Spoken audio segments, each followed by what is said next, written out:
Okay, today we're going to hear from our new, is that better? Our new North Thurston Public Schools Superintendent. For more than 25 years, Debra Clemens, she started her career as an educator.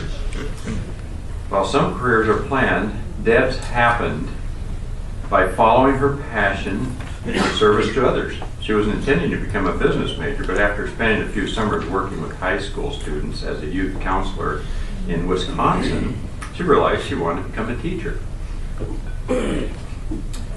Deb's first teaching position was teaching middle and high school students computer applications and other business courses. She developed an expertise in instructional technology and quickly became a go-to tech person for her colleagues, many of whom were learning to integrate technology into their classroom instruction. Several learning opportunities later led her to become an instructional technology specialist for a school district in Minnesota. She enjoyed devoting her time and energy to training teachers and support staff on the latest technologies. Due to family moves, she taught in Wisconsin and in Washington and Minnesota, and returned to Washington to complete her doctorate at Gonzaga. She's loyal to many collegiate colors and mascots, in addition to her bachelor's from Viterbo University in Wisconsin.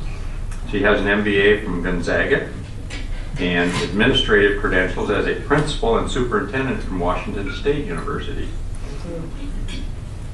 Deb and her husband, Jeff, recently relocated to the area and are thrilled to have their two daughters attend North Thurston Public Schools. In her spare time, she enjoys watching her children run on the soccer field or do flips at the gym, must be gymnastics, understanding the importance of healthy living, and she practices yoga, running, and gardening in her daily life. So let's welcome our new superintendent, Deb Clemens.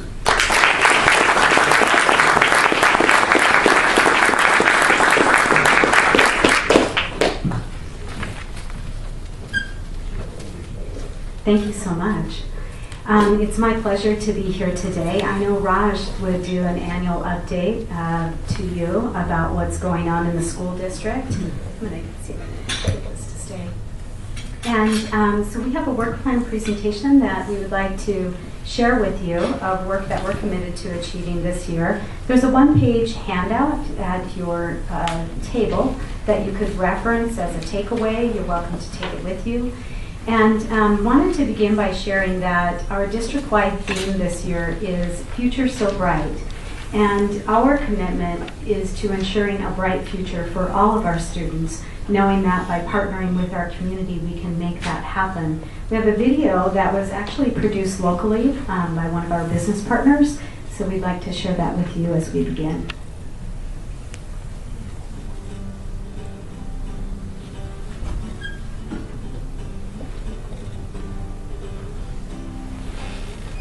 Do you have a volume? When I say they're so bright, future's so bright. It's okay. Bright.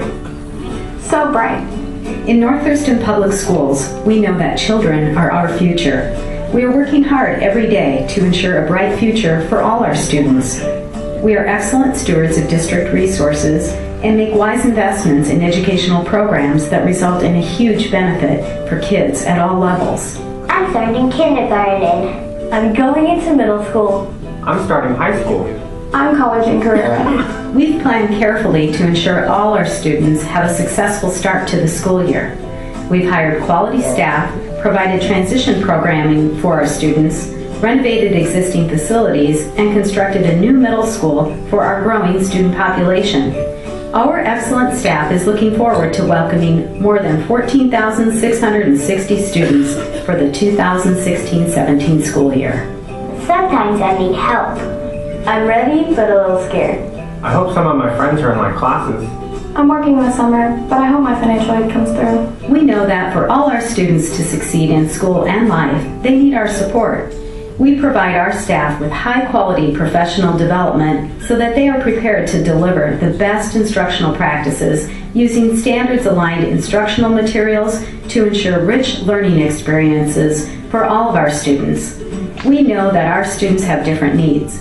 Therefore, we are thoughtful about the support structures we put into place. I'm here to help. You've got this. What do you need? Let me show you the way. From academics and teaching to social and emotional support, we're here to serve the whole child. Thanks. Thanks a lot. Cool. See you at break.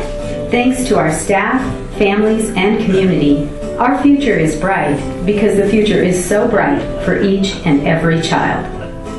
So this particular video is also available on our website if you want to watch it.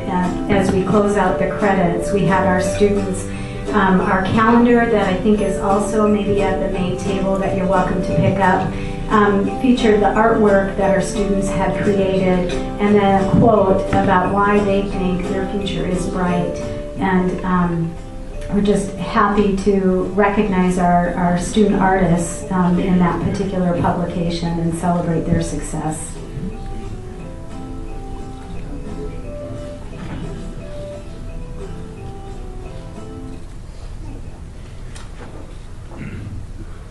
So we're using Future So Bright as our district-wide theme again to connect to the fact that it takes all of us working together to ensure our kids have a bright future, and that happens at each stage of a child's educational journey. As you saw in the video, from the time that children are coming to us in kindergarten, we want our children to be kindergarten ready to the time that they graduate from high school and go on to college.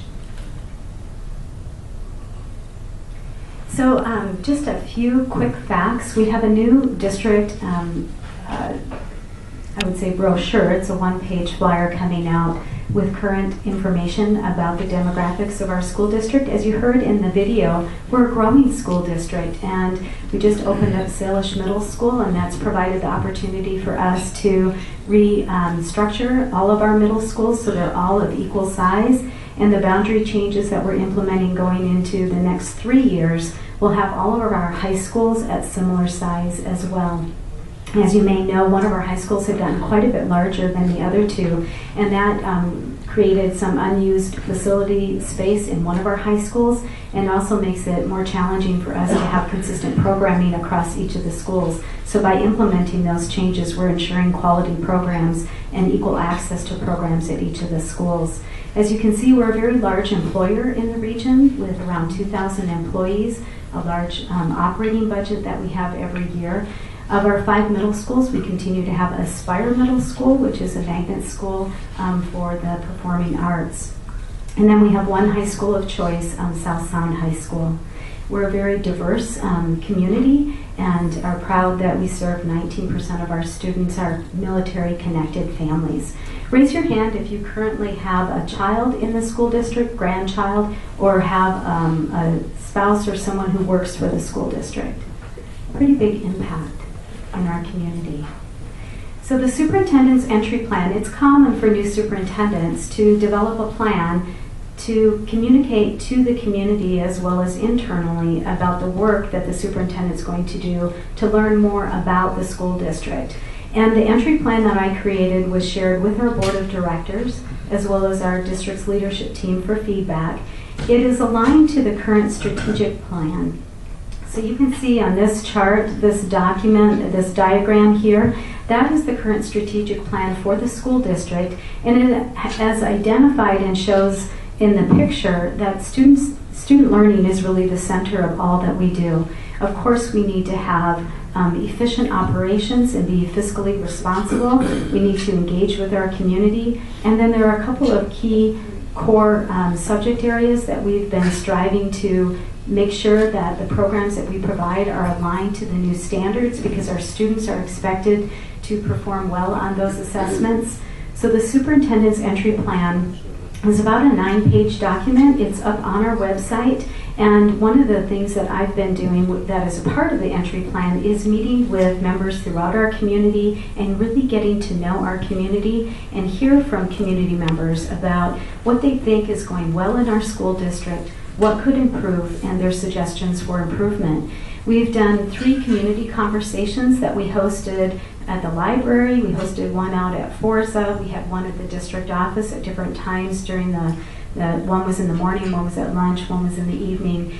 and heard from our community, and we'll be summarizing the feedback that we received along with our staff feedback in a report back out to our community. We've been to almost all school sites, so we've been to 20 of our 22 schools, conducting a listening tour as well, and we'll fold in those results and share that back out with our community by the end of January. So we're excited to complete that work. And one thing I can tell you is that in my conversations with people throughout our community, people are very proud of the good work that's happening in our school district. They appreciate the caring staff and the dedication of our teachers and administrators.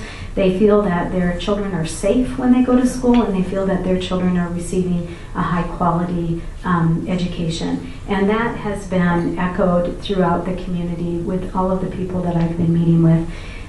The school district also has really developed wonderful partnerships with other community-based organizations, both nonprofit organizations as well as the City of Lacey. And I just met with the Parks and Rec director, our new Parks and Rec director, yesterday, and we, of course, have our facilities available for community use, and that's something that we want to not only strengthen but continue to provide that service and that space to our community. So great things happening in our school district, and we're just looking at how can we continue to improve. No one is completely comfortable with the status quo. We're always looking at how can we get better. Wanted to share with you some student assessment information. How many of you have heard of the WAKIDS, the Washington Kindergarten Assessment? It's a relatively new assessment. The two educators up front are saying this just in case. It's a relatively new assessment. And you may know that in North Thurston, we offer full-time kindergarten now in each of our elementary schools, and that is a state-funded program. Washington State was actually one of the states that was slowest in providing full-time kindergarten as part of the K-12 education experience, but we're very pleased that we can do that for the children in our community. This assessment is given by classroom teachers. It's actually an inventory that occurs as the children are coming into kindergarten. You sit down with the family, they learn about the family, they learn about the child. And what you see here is that, so North Thurston would be the orange colored bar. North Thurston is above the state average in kindergarten readiness. So children coming to us in all 6 domains ready for kindergarten. The concern that we have is that really what we'd like to see is the bar all the way up here, is 100% of our students coming to us kindergarten ready. Within our immediate community, we've been working with the ESD to talk about ECAP programming, because last year we had about 400 children that qualified for early learning experience, a preschool experience, that weren't served. So they come to kindergarten without that opportunity to participate in preschool. So that's something as a community we want to continue to address. These are our state test results, and the graph here shows English language arts results, math and science by grade level. This graph compares last year's student achievement on the Smarter Balanced Assessment, which is a brand new assessment. We are just in our 2nd year of having assessment results for the Smarter Balanced Assessment. And what you can see here is wherever there's a green arrow, we had more students meeting or exceeding the state average on that assessment than the previous year. And so where you see the red down arrow is a slight decrease. And of course, our goal is to have all of those arrows pointing up, and also, increasingly larger numbers of students meeting the state standards. This chart is the same assessment results, but it shows by grade level, and it shows us last year to this year with also the state averages listed there, and you can see virtually all grade levels were at or slightly above the state average. One thing that is a little bit alarming perhaps is to see the assessment results for grade 11. And I just wanted to point out, so you see last year we didn't have very many of our 11th graders pass the assessment, quite a bit more, 2 years ago, and then last year quite a bit more. And that's because the students didn't need to take that assessment in order to graduate from high school. It wasn't a requirement, so they had met the graduation requirements through a different assessment. So nice increase there, though, in ELA at the 11th grade level. And then science, we've consistently been above the state average on the science assessment, more students meeting or exceeding the state expectations there. At 5th, 8th, and then the biology and of course assessment is the high school assessment in science. Our 5-year graduation rate, you'll see there in green, and you see that we're above the state average, and we're pleased to share with you that we just finalized last year's results for the last 5-year cohort, and we're at 90% now of our students graduating. Our SAT results, SAT is an assessment that students take when they choose to go on to college, and it's part of an admissions requirement. And what you can see here is quite a celebration with our district average significantly above state and national averages. And that means that our students who are in those college readiness programs, whether they're taking AP classes or honors level classes, are really well prepared to go on to college. Advanced placement is a program where students taking the class can take a test at the end of the class and actually be awarded college credit. And we have been working to expand our advanced placement opportunities. So for example, at North Thurston High School this year, we have AP Biology. We did not have that in previous years. We have AP World History, AP US History, lots of opportunities for students while they're in high school to actually study at the college level and pass an exam to receive college credit. And at a minimal cost, when you think about what it costs to go to college, it's really a great deal for students and parents. One of our goals this year is to truly meet the needs of all of our students. We know that children learn in different ways, and you saw that in the video. Some students need to be more active in their learning, other students need to talk it out, and other students need quiet time to process things. So we're really working with our staff through professional development, and we're very grateful to our community when we have release time for our staff to work together and to grow their expertise so that we can best serve all kids. We are also, as I mentioned with the WA Kids data, we're strengthening our partnerships in the community with our early learning providers.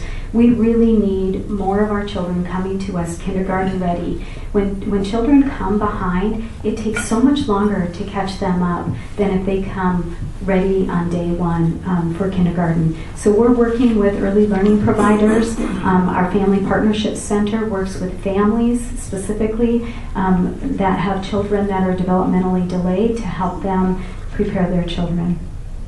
I want to talk a little bit about, you've probably heard in the media over the last several years about the McCleary decision. And you've heard about the gap in state funding between what was presented in the state's case when they defended against the McCleary lawsuit. And I just wanted to share what the gap is. So this green line shows by 2018, with McCleary being fully funded, the level of funding based on a per student expenditure. And the red line shows the funding that we've received through specifically state funding. And so you can see that the red line is going up, which is great. And that accounts for, as an example, full-time kindergarten funding. That required additional state funding for us to provide full-time kindergarten.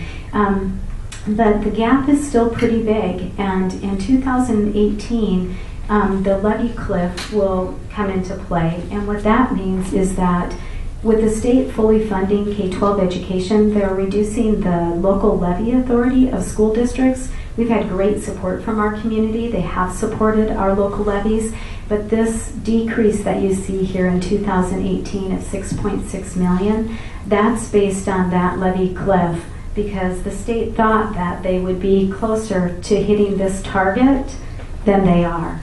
And so that's during this legislative session, when you hear about McCleary talked about in the news, that's what they're talking about, is that gap in funding. And for the local levy, some of our local levy is used to cover employee compensation because We haven't been able to keep pace with employee compensation due to cost of living adjustments not being passed through at the state level.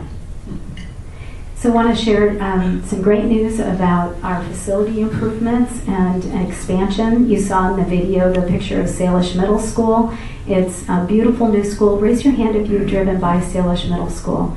It's tucked back in a lovely neighborhood, and we are proud of that project being completed on time and actually under budget. And you see this picture here of North Thurston High School. Phase 1 has been completed. We just opened bids on Phase 2, and a local contractor was awarded the Phase 2 project, and there will actually be a Phase 3 to North Thurston High School. Evergreen Forest Elementary, raise your hand if you've driven by Evergreen Forest. Completely modernized. That is an example of a state match project. So once a school hits a certain age, you qualify for state match. So that helps bring additional dollars, state dollars, back to the community to help keep our facilities up to date, not only in terms of the latest technologies, but also safety and security and natural light in the classrooms. So there, you may have, and Courtney, I don't know if you can hold it up, there's a newsletter that we sent out to the community that has a nice chart inside there that shows our progress on the 2014 bond. So you would have received that in your mailbox, but there's also one at your table if you'd like more details on the facilities projects. There's Evergreen Forest, a picture of it, this maybe late fall. And there's Salish Middle School. Again, with that, with the bond that local voters approved, $50 million of the dollars for the projects is coming back through state match, which is really great for our community. Partners in education, just to call out to all of our community partners. We have many businesses, nonprofit organizations, and other community-based organizations that are committing to a partnership with a school. Through that partnership, they determine exactly what they're going to be doing. An example of a successful partnership would be during an open house at the beginning of the school year. The partner comes in and shares information about their organization and supports the families and the students and staff at that particular school. So you can see the logos of many of our local businesses that are partnering with our schools, and we really appreciate it. And because it's, once they make the partnership, the organization leadership sits down and determines what to do with the partnership. It's a very authentic experience for both the partners and the schools. And also our commitment to strengthening our commitment to providing all of our children the opportunity to succeed. We have a Multicultural Action Council that provides many grants to each of our schools to promote activities within their schools that help to strengthen the relationship with the families that they serve. And we're really proud of that organization and our continued partnership with many different families within our community. And then also our compassionate community commitment. So I think next week, the South Sound Lacey Chamber is hosting an opportunity for people to learn more about our work in our school district, promoting acts of compassion. I believe Courtney put out at your table a little wooden coin. We use those to pay forward to our students and our staff the opportunity to recognize someone who has completed a compassionate act and then encourage them to pay it forward. So for the youngest children in our district, sometimes they like to hold on to those little coins because they're pretty special. But the whole idea is that when you give a coin to someone and you recognize that compassionate act, that they then pay it forward to someone else who does a compassionate act.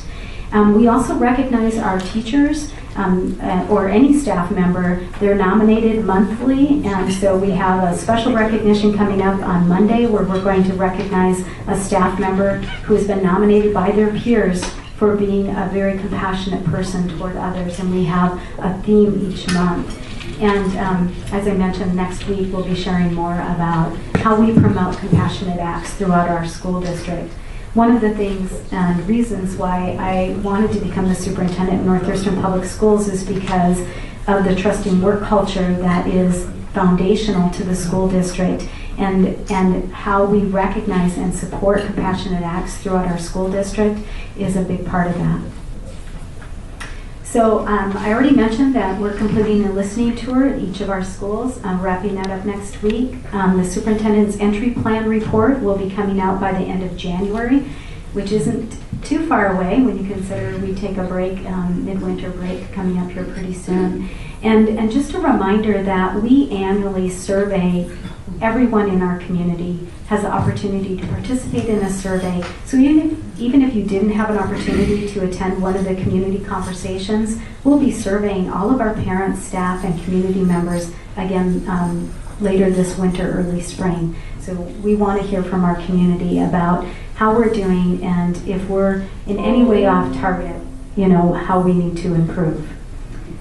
So that concludes the formal presentation, and I would welcome any questions that you may have that I might be able to answer for you.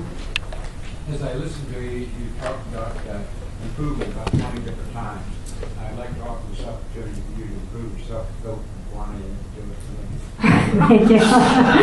I am a Kiwanis member, yes. Thank you. Go ahead. I would like to second that. Okay, I don't think I'm going to get out of here. I got an escape 90% graduation rate is fantastic. Do you qualify that for when they start high school, or where does that start? So it's based on a cohort model from the time that they're a freshman. Okay. So it's from freshman through graduation, and we are.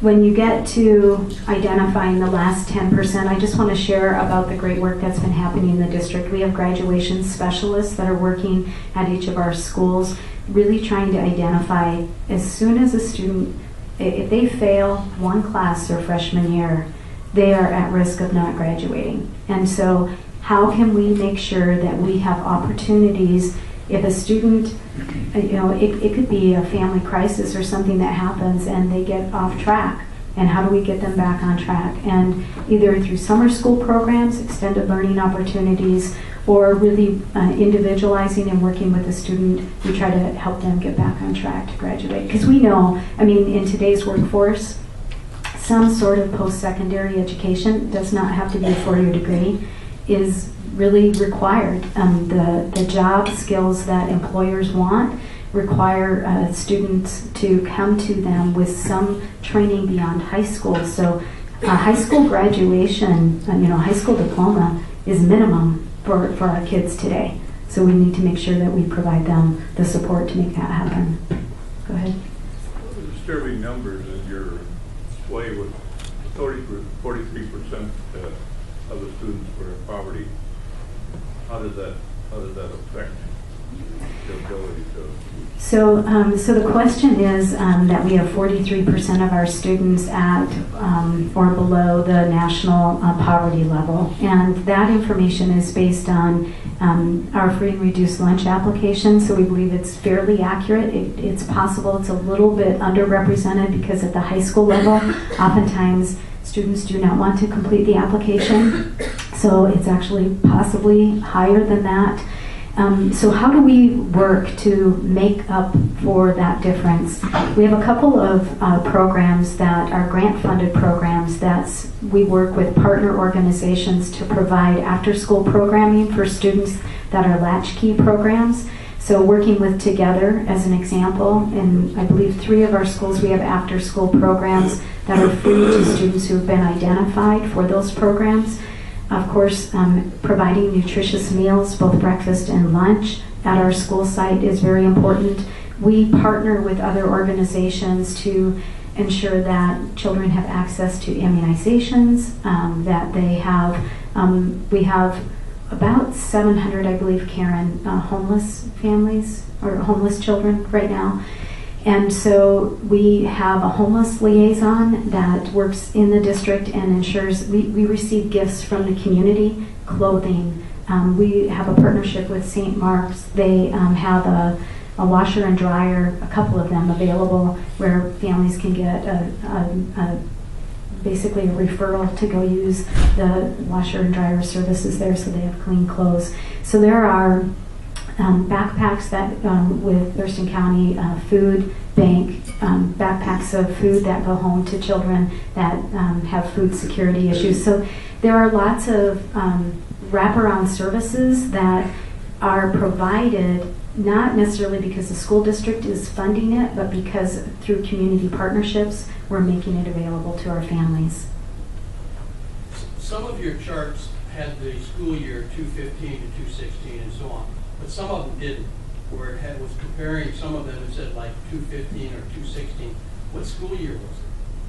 So it would be based, so this, all the assessment results are from last school year. Okay. So it'd be the previous 2 school years. Okay. And then the last question that I had was, when's North Thurston going to be completed? High school? I believe phase 2 will take through 2018, and phase 3 will start 2018 to 2019 to 20. The last phase is more external, so parking lots and things like that. So the main core of the facility will be done, I believe, 2018. Courtney, is that right? Yeah. My daughter's there as a sophomore, so she wants it to be done too. But the new part of the facility, if you haven't been through it, it's beautiful. It's a wonderful learning environment. Thank you so much.